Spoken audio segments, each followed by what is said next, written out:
यानी जिसने लाहौर नहीं देखा वो पैदा ही नहीं हुआ।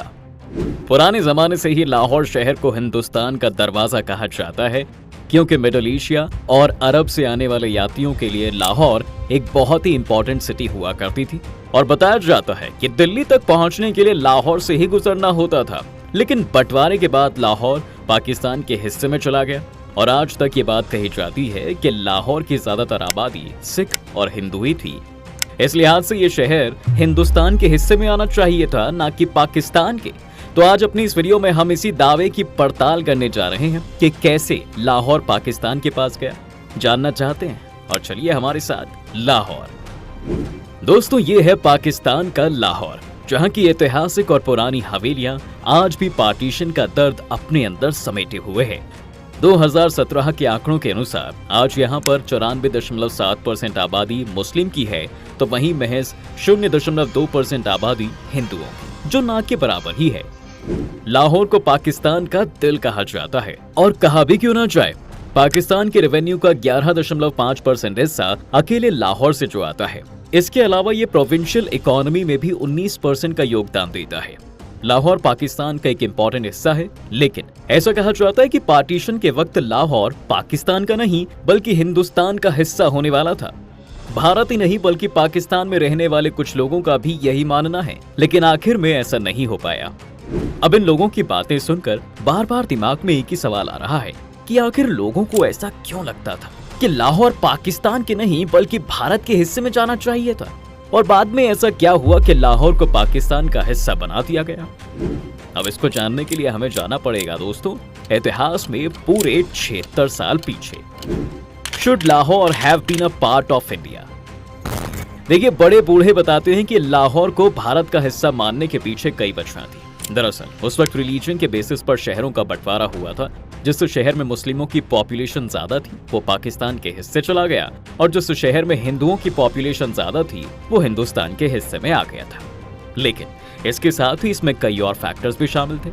समुदाय की पॉपुलेशन के अलावा ये भी देखा जा रहा था कि प्रॉपर्टी ऑनरशिप किस रिलीजन के पास ज्यादा है। बता दें कि 1941 के पॉपुलेशन सेंसस के अनुसार लाहौर में 40% नॉन मुस्लिम लोग रहते थे, वहीं 80% प्रॉपर्टी ओनरशिप भी नॉन मुस्लिम्स के पास थी। इस वजह से लाहौर की इकोनॉमी में गैर मुस्लिम का बहुत ज्यादा प्रभाव था। ये सबसे मेन कारण था कि जिसकी वजह से लग रहा था कि लाहौर भारत का हिस्सा हो सकता है। इसके साथ ही लाहौर में नॉन मुस्लिम का अधिकार बिल्डिंग्स, मॉन्यूमेंट्स, बिजनेस, इंस्टीट्यूशंस और हॉस्पिटल पर भी बहुत ज्यादा था। जैसे एग्जाम्पल के तौर पर ले लीजिए कि वहाँ का श्री गंगाराम हॉस्पिटल, गुलाब देवी हॉस्पिटल, जानकी देवी हॉस्पिटल, दयाल सिंह कॉलेज जैसे हॉस्पिटल थे जो सिख और हिंदू ही चलाते थे। इसके अलावा ये महाराजा रणजीत सिंह की रियासत की कैपिटल भी थी। वहीं तब के लाहौर को और बेहतर समझने के लिए चलिए सबसे पहले आपको यहाँ की सांस्कृतिक विरासतों के बारे में बता देते हैं। देखिए, आर्य समाज मंदिर, महादेव मंदिर, शीतला माता मंदिर, भैरव मंदिर, रावर रोड पर श्री कृष्ण मंदिर, दूध वाली माता मंदिर, महाराजा रणजीत सिंह समाधि, डेरा साहिब, प्रकाश स्थान श्री गुरु रामदास जी, भाभारियान जैन दिगंबर मंदिर, जैन श्वेतांबर मंदिर यहाँ के कुछ मशहूर धार्मिक स्थल हैं। वहीं लाहौर के पंजाब यूनिवर्सिटी में तो 8671 संस्कृति और हिंदी की पांडुलिपियां आज भी रखी हुई हैं। लाहौर में उस समय बड़े व्यापारी हिंदू ही थे।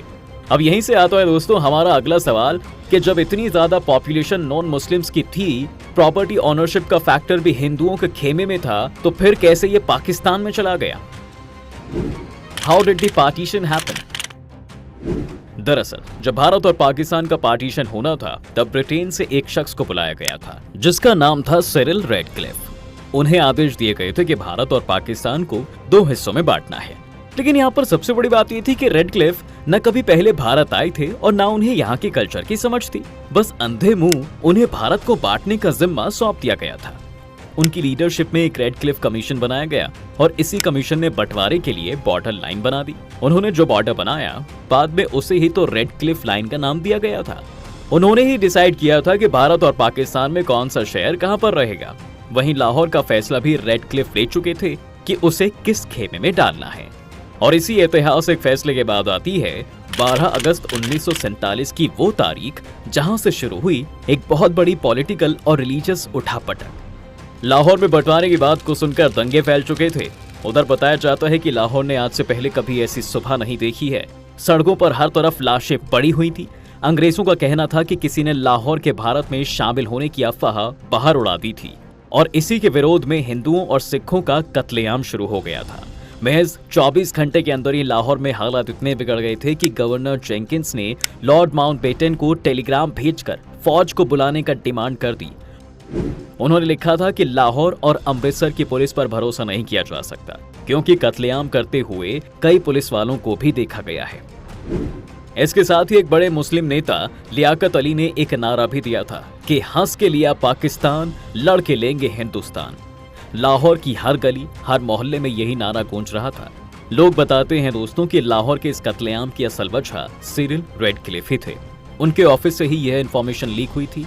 लाहौर पहले भारत के हिस्से में ही आना था, लेकिन 12 अगस्त को इतने लोगों का खून बहा कि लाहौर को भारत में मिलाने का फैसला गुपचुप तरीके से बदलना पड़ा। कहते हैं कि रेडक्लिफ का एक एसोसिएट पाकिस्तान को कोई भी बड़ा शहर ना दिए जाने से नाखुश था। लाहौर भी जब हाथ से निकलने लगा तो उसने यह इंफॉर्मेशन लियाकत अली को भेज दी थी। कुलदीप नैयर नाम के एक पत्रकार ने एक रेडियो चैनल को बता दिया था कि उसकी रेडक्लिफ से मुलाकात हुई थी। इस दौरान रेडक्लिफ ने नैयर से कहा था कि बॉर्डर लाइन खींचने के लिए उसे सिर्फ 10 से 12 दिन मिले थे। उन्होंने बस एक बार हवाई जहाज से ही भारत को देखा था और उसे बताया गया था कि लाहौर हिंदुओं का शहर है, उनकी प्रॉपर्टी मुसलमानों से ज्यादा है। लाहौर तब बहुत बड़े शहरों में गिना जाता था दोस्तों, इस लिहाज से उसे हिंदुस्तान का हिस्सा होना था, लेकिन पाकिस्तान को अब तक कोई बड़ा शहर मिला था नहीं। तो रेडक्लिफ का कहना है कि बंटवारे के बाद मुझसे नाराज रहने वाले पाकिस्तान को खुश होना चाहिए कि मैंने भारत से लेकर उन्हें लाहौर दिया है। इसके साथ ही उस समय सिरिल रेडक्लिफ ने जो बॉर्डर डिसाइड किया, उसके हिसाब से पंजाब के 2 शहर फिरोजपुर और गुरदासपुर भी पाकिस्तान के हिस्से में चले गए थे। और कुछ दिन बाद लॉर्ड माउंटबेटन ने रेडक्लिफ से दोनों शहरों को वापस भारत में शामिल करने का आदेश दिया था। तो माउंटबेटन के इस आदेश से उन दोनों शहरों में भी बहुत मारकाट हुई थी। इसके दूसरे तरफ भारत और पाकिस्तान दोनों के ही लीडर्स फौज के बंटवारे का भी दबाव बना रहे थे। फील्ड मार्शल सर क्लाउड अचिलेक भी रेडक्लिफ के पास आ चुके थे। ज्योग्राफिक पॉपुलेशन के हिसाब के साथ फौज के बंटवारे का प्लान बना। इसके अलावा एयरफोर्स के भी 10 स्क्वाड्रन थे, इनमें से 8 भारत और 2 पाकिस्तान को दिए गए। इसी तरह नेवी के 2 यूनिट भारत को और 1 पाकिस्तान के हिस्से में चली गई। तय ये हुआ था कि अप्रैल 1948 तक दोनों देशों की सेनाओं के सुप्रीम कमांडर फील्ड मार्शल अचिलेक ही रहेंगे। दोनों देशों की सेनाएं बेलगाम ना हो, इसके लिए जॉइंट डिफेंस काउंसिल बनाया गया था, जिसके चेयरमैन लॉर्ड माउंटबेटन खुद बने। बताया जाता है दोस्तों कि 3 अगस्त को गांधी की कश्मीर के महाराजा हरि सिंह से मुलाकात हुई। नेहरू के कहने पर गांधी ने हरि सिंह से सिर्फ इतना कहा था कि रामचंद्र काक को निकाल दीजिए। दरअसल रामचंद्र काक हरि सिंह के प्रधानमंत्री थे। 12 अगस्त को महाराजा ने काक को बर्खास्त कर दिया था। कुछ लोगों का तो यहाँ तक कहना है कि उस दिन गांधी ने अगर हरि सिंह से भारत में मर्ज होने की गुजारिश की होती तो कश्मीर की जो आज समस्या है वह होती नहीं। लेकिन गांधी सिर्फ काक और नेशनल कॉन्फ्रेंस के नेता शेख अब्दुल्ला तक ही बात करके वापस आ गए। इसकी एक बड़ी वजह जून में माउंटबेटन का कश्मीर दौरा था। जून के तीसरे सप्ताह में माउंटबेटन कश्मीर में महाराजा हरि सिंह से मिलने पहुंचे। माउंटबेटन ने कहा कि यहाँ की ज्यादा आबादी मुस्लिम है, ऐसे में पाकिस्तान में जाना ही सही होगा। महाराजा ने माउंटबेटन की बात खारिज करके उनकी सलाह ठुकरा दी। महाराजा का झुकाव जिन्ना से ज्यादा नेहरू की तरफ था। तभी उन्होंने अपने सबसे विश्वास वाले आदमी काक को भी हटाने में देर नहीं की। इसके साथ ही देखा जा रहा था दोस्तों कि आजादी की तैयारियां सिर्फ अपने देश में ही नहीं चल रही, बल्कि लंदन में भी वैसा ही मंजर देखने को मिल रहा था। यहाँ भारतीयों का सबसे बड़ा अड्डा इंडिया हाउस हुआ करता था। लंदन में तब कृष्ण मेनन हाई कमिश्नर होते थे। तय हुआ था कि कृष्ण मेनन की लीडरशिप में आजादी से जुड़ा एक कार्यक्रम आयोजित होगा। ब्रिटिश पीएम एटली और उनके कैबिनेट को भी इसमें शामिल होने का न्योता भेजा गया। इसके अलावा कृष्ण मेनन 1957 में देश के रक्षा मंत्री भी बने। अब इन सब चीजों के बीच अगर मोटे तौर पर देखा जाए तो रेडक्लिफ की इन गलतियों का खामियाजा सीधे तौर पर लाहौर की जनता ने तो भुगता। जो लाहौर शायद भारत के हिस्से में होना था वो पाकिस्तान में चला गया और लाहौर से बड़े बड़े हिंदुओं और सिख जमींदारों को अपनी शर्ती छोड़कर भारत की तरफ आना पड़ गया। तो दोस्तों,